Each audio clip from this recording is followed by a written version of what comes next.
बांध दिया गया है। मानिए कि इस पॉइंट पर से जो कि ये पतंग की डोरी है और इस पॉइंट पर जो कि उस पतंग की डोरी को बांध दिया गया है। और भूमि के साथ डोरी का जो झुकाव है, ये डोरी है और ये भूमि है, उसका जो झुकाव है मतलब जो उन्नयन कोण है वो 60 डिग्री है, 60 डिग्री बना रही है। यह मानकर कि डोरी ढीली नहीं है, डोरी की लंबाई ज्ञात कीजिए। जो डोरी है वो वास्तव में क्या होता है, हल्का सा लूज होता है, लेकिन यहाँ पर क्वेश्चन कर दिया है कि लूज नहीं मानना है, टाइट है। तो पूछ रहा है कि इसकी लंबाई कितनी है, मतलब हाइपोटेनस पूछ रहा है, हाइपोटेनस पूछ रहा है और परपेंडिकुलर दिया हुआ है। तो ट्रिग्नोमेट्रिकल फंक्शन कौन सा लगने वाला है जिसमें हाइपोटेनस और परपेंडिकुलर आता है, और उसका नाम है साइन थीटा। और साइन थीटा का मतलब यहाँ पर साइन 60 डिग्री। साइन क्या होता है, परपेंडिकुलर बाई हाइपोटेनस। साइन 60 का वैल्यू कितना होता है, √3/2, √3/2 होता है ना। परपेंडिकुलर हमको 60 दिया हुआ है और हाइपोटेनस पूछ रहा है, करना वही काम है, फिर से क्रॉस मल्टीप्लिकेशन करना है। 62 से मल्टीप्लाई होगा और √3h से मल्टीप्लाई होगा, तो √3h हो गया इज इक्वल टू 120। इस प्रकार से यहाँ पर जो h है वो इधर ही रहेगा और √3 इधर मल्टीप्लाई में है, दूसरी तरफ जाएगा तो वो डिवाइड में हो जाएगा। और लग रहा है कि जो 120 है इसको हम लोग फिर से 3 के फैक्टर में तोड़ सकते हैं, तो तोड़ डालते हैं। तो इस प्रकार से h इज इक्वल टू जो होने वाला है 40 मल्टीप्लाई बाई √3 मल्टीप्लाई बाई √3। किसी को समस्या है तो बतलाएगा।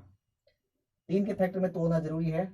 ये √3 से ये √3 कट गया, बाकी जो मेरा हाइपोटेनस आ गया जिसको हम लोग पतंग की डोर की लंबाई कह रहे थे वो 40 √3 मीटर, यही क्या हो गया, ANSWER। क्वेश्चन नंबर 6 है,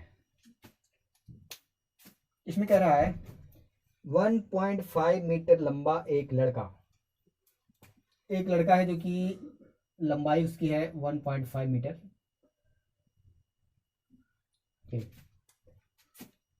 30 मीटर ऊंचे एक भवन से कुछ दूरी पर खड़ा है। ये जो मकान है उसकी ऊंचाई टोटल 30 मीटर है। इससे है जो कि कुछ दूरी पर खड़ा है ये लड़का, और कह रहा है कि जब वह ऊंचे भवन की ओर जाता है, अभी ये पॉइंट ए पर खड़ा है और पॉइंट सी की तरफ जब जाता है, क्योंकि पॉइंट सी पर ही भवन है, पॉइंट सी की तरफ वो जाता है, तब उसके आंखों से भवन के शिखर का उन्नयन कोण 30 डिग्री और 60 डिग्री हो जाता है। उसकी आंखों से कहने का मतलब कि जो लड़का का हाइट है 1.5 मीटर, यहाँ पर से उसका जो भवन का ऊंचाई का जो आंखों से उन्नयन कोण है वो पहले 30 डिग्री था, अब वो पॉइंट बी की तरफ बढ़ रहा है, मतलब पॉइंट सी की तरफ बढ़ रहा है, अब पॉइंट बी पर आ गया है। तो पॉइंट बी पर आते ही उसका जो आंखों से उन्नयन कोण है वो 60 डिग्री हो गया है, 60 डिग्री हो जाता है। तो बताइए कि वह भवन की ओर कितनी दूरी चलकर जाता है। मतलब पहले जो कि एंगल बन रहा था 30 डिग्री, अब कितना बन रहा है 60 डिग्री। तो पॉइंट ए से पॉइंट बी तक चल के गया, तो वो कितना दूर चल के गया। तो मतलब हम लोग को निकालना क्या है, बेस, और दिया हुआ है परपेंडिकुलर। तो बेस दिया हुआ है परपेंडिकुलर, बेस निकालना है परपेंडिकुलर दिया हुआ है, तो हम लोग को कौन सा फॉर्मूला लगाना पड़ेगा, tan वाला। कौन वाला, tan वाला। यहाँ पर एक बात और ध्यान देना पड़ेगा कि जो मकान है उसकी टोटल हाइट है वो 30 मीटर है, तो और 1.5 मीटर लंबा लड़का है, तो कन्फर्म है कि जो मकान की हाइट रह गई है वो 1.5 मीटर नहीं रह गई है, बल्कि 30 माइनस 1.5 मीटर हो गई है। तो इस प्रकार से 28.5 मीटर मकान की ऊंचाई है, जो कि अब 28.5 मीटर हो गया है। मतलब जो हम लोग परपेंडिकुलर लेने वाले हैं अब 28.5 लेंगे। तो सबसे पहले जो कि छोटा वाला ट्रायंगल में ले लेते हैं कि इस छोटे वाले ट्रायंगल के साथ क्या होने वाला है। तो ले लेते हैं, छोटे वाला ट्रायंगल का एंगल है वो 60 डिग्री दिया है, और दूसरी तरफ जो बड़ा वाला ट्रायंगल है, एक राइट एंगल ट्रायंगल जो बड़ा वाला बन रहा है उसका जो एंगल है वो 30 डिग्री दिया है। तो दोनों का अलग अलग काम कर लेते हैं। tan 60 जब ये छोटे वाले ट्रायंगल में लगाएंगे तो बेस तो हमको निकालना पड़ेगा, परपेंडिकुलर हमको दिया हुआ है, तो बेस को बी ही मान लेते हैं। तो tan थीटा बराबर परपेंडिकुलर हमको कितना हो गया 28.5 बटा बेस नहीं पता है तो बी लिख लेते हैं। tan 30 जब बड़ा वाला ट्रायंगल में देखेंगे तो परपेंडिकुलर कितना है, फिर से 28.5, और जो बेस है इस बार जो बेस है वो क्या होने वाला है, यदि यहाँ तक बी से लेकर के सी तक हमने इज इक्वल टू हो गया परपेंडिकुलर 28.5 बाई जो बेस है वो यहाँ पर कैपिटल बी मान लेते हैं। यहाँ पर से हम लोग बेस का मान निकालते हैं, क्या होता है tan 60 का वैल्यू होता है √3, तो 3/1 मान लेते हैं, दिस इंप्लाइज दैट, और 28.5 बाई बी। क्रॉस मल्टीप्लीकेशन जब करेंगे तो √3b इज इक्वल टू आ जाएगा 28.5, और b और √3 इधर मल्टीप्लाई में है, दूसरी तरफ जाएगा तो वो तो डिवाइड में हो जाएगा, तो 28.5 बाई √3। यहां पर से हम लोग b निकालते हैं, तो tan 30 का मान होता है 1/√3, तो 28.5 बटा कैपिटल बी मतलब बड़ा वाला बेस। तो क्रॉस मल्टीप्लिकेशन फिर से होगा तो b इज इक्वल टू आ जाएगा यहाँ पर 28.5√3, यही आएगा। अब देखो यहाँ पर ये जो कैपिटल बी है वो पॉइंट ए से लेकर पॉइंट सी तक के बीच की दूरी है, और जो मेरा छोटा वाला बी आया है वो बी से लेकर के सी तक की दूरी है।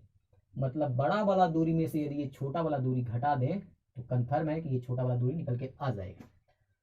मतलब हमको चाहिए ए बी चाहिए, तो उसके लिए हमको क्या करना पड़ेगा, ए सी जो हमने लिया है बड़ा वाला डिस्टेंस माइनस क्या करना पड़ेगा बी सी, और ए सी को हमने क्या माना है बड़ा वाला बी, और बी सी को हमने छोटा वाला बी माना है, छोटा वाला बेस।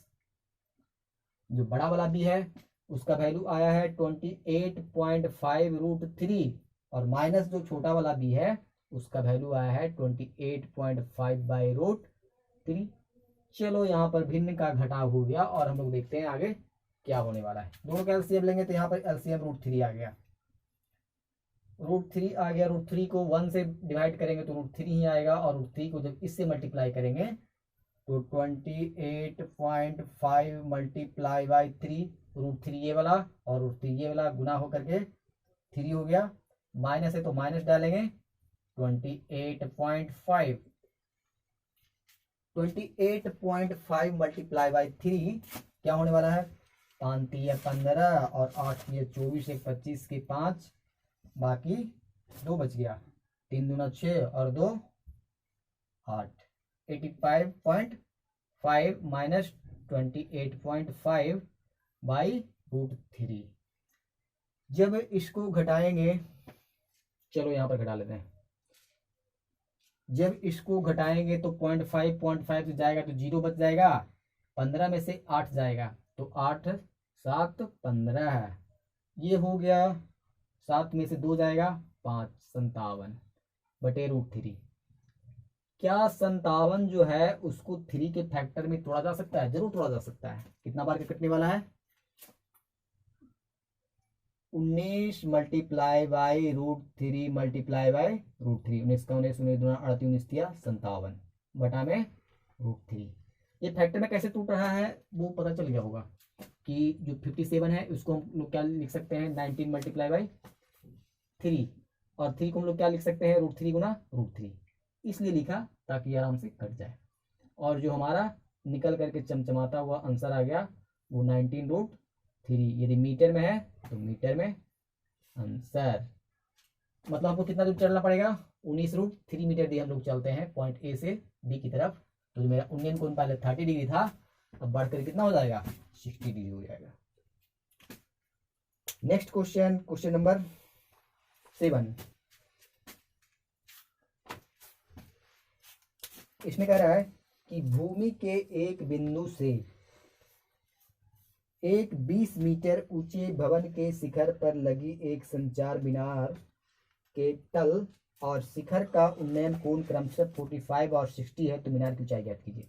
देखिए यहाँ पर ये जो पॉइंट है यहाँ से लेकर के यहाँ तक ये मकान है, और इसके ऊपर ये है जो कि एक संचार मीनार जिसको टावर कहते हैं वो जो कि खड़ा है। उसमें कह रहा है कि एक बिंदु से 20 मीटर ऊंची भवन, मतलब इस पॉइंट से लेकर के यहाँ तक के बीच की जो दूरी है वो 20 मीटर है। इसके ऊपर एक मीनार है, टावर है खड़ा। उससे कह रहा है कि एक बिंदु पर से जो इसका पाद है, किसका पाद मतलब पैर है, मीनार का ये पैर हो गया और ये शिखर हो गया। तो जो पैर है उसका वो 45 डिग्री का उन्नयन कोण बना रहा है और जो शिखर है वो 60 डिग्री का उन्नयन कोण बना रहा है।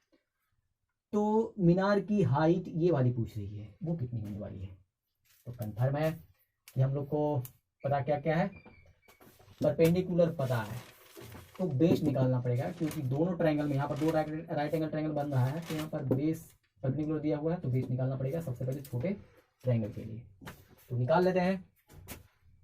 लगने वाला क्या है, tan 45 degree is equal to perpendicular 20 है और बेस हमको पता नहीं है। और दूसरा केस में जो लगने वाला है वो क्या लगने वाला है, tan 60 डिग्री, और इसमें भी परपेंडिकुलर पता नहीं है हमको, मतलब 20 प्लस हाइट को h या x कुछ भी मान लेते हैं बटा बेस b। tan 45 का वैल्यू 1 होता है 20/b।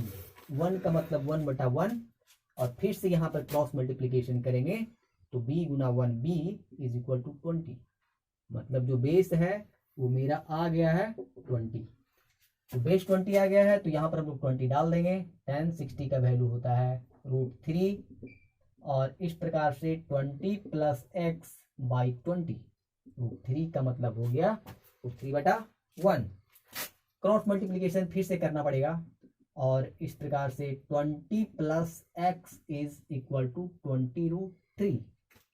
तो x का मान क्या होने वाला है, 20√3 माइनस 20 इधर प्लस में घुरा कर माइनस में हो जाएगा, या x बराबर देखो तो दोनों में 20 कॉमन है, तो 20 बाहर निकाल लिया, यहाँ पर है जो कि √3 बच गया, और यहाँ पर कुछ नहीं है, इसका मतलब 1 बच गया। तो इस प्रकार से जो मेरा x का वैल्यू आ गया वो 20 इंटू √3 माइनस 1 मीटर में है, तो मीटर में आंसर। मतलब ये जो मीनार की हाइट है जिसको हमने x माना था वो कितना आ गया, 20 इंटू √3 माइनस 1 मीटर।